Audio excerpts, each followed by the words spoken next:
"I'm so happy you were able to join us this evening, Miss Sparkle," Nexus whispered as he looked down at the purple pony. "Who are you? What are you going to do with me?" Twilight asked in a panicked squeak, just barely managing to find her voice as she struggled at the ropes around her legs. She had likely tried to use her magic to escape, but she was not just bound physically. A metal brace secured around the unicorn's neck kept her from making use of her magic. "Inquisitive, though I should expect no less from Celestia's star pupil," Nexus replied, his horn glowing as he picked Twilight off the ground. With the unicorn floating in his magic, Nexus walked back towards the center of the clearing. There, the earth pony Stonewall had set up a metal pedestal, upon which he had placed the wooden bowl from his back. "What we have planned for you, Miss Sparkle, is very simple. As to who we are, well, consider us simply the loyal servants of Equestria's true queen, Her Regal Majesty Nightmare Moon." "Are you crazy?" Twilight asked, twisting a bit as she was carried upside down by Nexus's magic. "Nightmare Moon is gone! How can you serve some pony who is gone?" "It is much easier than you think, Twilight Sparkle. I will not, however, spoil the surprise. For the moment, all you need to know is that your contribution is appreciated," Nexus replied as he placed the bag back over Twilight's head. Securing it tightly and placing a sound-dampening spell across the fabric, the mare continued to protest despite the fact that her words were muffled by the spell-infused bag. Leaving Twilight floating in the air, Nexus walked over to the metal pedestal. He examined the contents of the wooden bowl that sat upon the tall, narrow metal table, eyes glinting in anticipation. Inside the bowl were curled shreds of what looked like paper, but they had a purple color, and one of the pieces had a big turquoise crescent moon on its surface.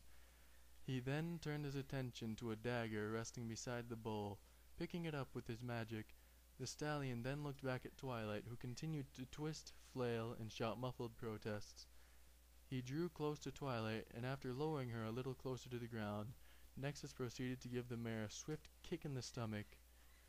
The kick quickly made Twilight stop flailing, the unicorn hanging limply in Nexus's magic as she tried to catch the breath that had been knocked out of her lungs. In the moment Twilight hung motionlessly, Nexus drew the dagger blade across part of Twilight's leg, leaving a very shallow wound. It was no worse than a paper cut, though it brought muffled screams of panic from the unicorn, as if he had done far worse. The wound began to bleed gently, a few drops of blood weeping out. Nexus set the dagger against the wound, gathering several drops of blood on the blade before placing it into the wooden bowl with Nightmare Moon's remains. "Yes, the spark of life from one who bears the element of magic. May it grant our queen invulnerability against those cursed elements of harmony," Nexus whispered, levitating Twilight back to the edge of the clearing, dropping her unceremoniously at the base of a tree as he approached the metal pedestal. Slowly, Nexus drew in a breath, releasing it and watching a puff of steam escape into the night air. Then, with one final deep breath, the unicorn leader looked out across the rest of the children of Nightmare, his voice echoing across the trees as he preached to his fellows. "Brothers and sisters, for months we have toiled in secrecy. We have worked behind the backs of guards and tyrant princesses, putting our own safety at risk. Personal fortunes have been spent along with many hours to bring us to this point. But now we are ready. The spell is prepared. Tonight we, the children of Nightmare, shall see our queen given life, blood, and a form of her own. Once, she and Luna were one and the same, but the elements of harmony could not destroy what our queen was. No, that power could only peel her away from the weak foe Luna, could only trap her essence in these precious shreds. It was a horrible fate, but it is because of the elements of harmony's inability to destroy our queen that we are here tonight. For tonight, this spell will give the essence of our queen life of its own. Never again shall she be shackled to the meek Princess Luna, and with our aid, she shall come to rule all of Equestria within a year of her tragic defeat. Now lend your magic to the spell, for the time of our victory is at hoof!" Nexus called out, rearing back triumphantly before slamming his forehoofs into the ground. Let Nightmare Moon be born anew! The cult members quickly went about their work. The unicorns formed a circle around the clearing, their horns glowing as the lines of paint they had drawn on the forest floor came to life with a blue incandescence. Stonewall, one of the few earth ponies, walked around the circle and, with a torch, lit the bowls filled with oil-soaked powders, which burned with an eerie blue flame. As the fires grew, the air in the clearing became so thick with magic it was almost tangible.